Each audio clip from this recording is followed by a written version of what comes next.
Velingkar, he was nowhere. Just to come in limelight, they want to create rift between religions.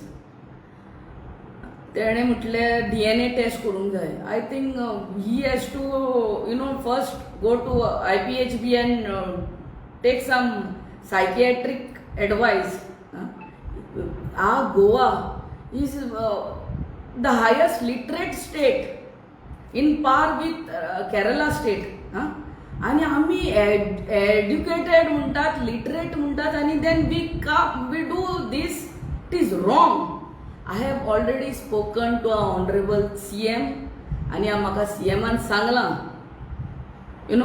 that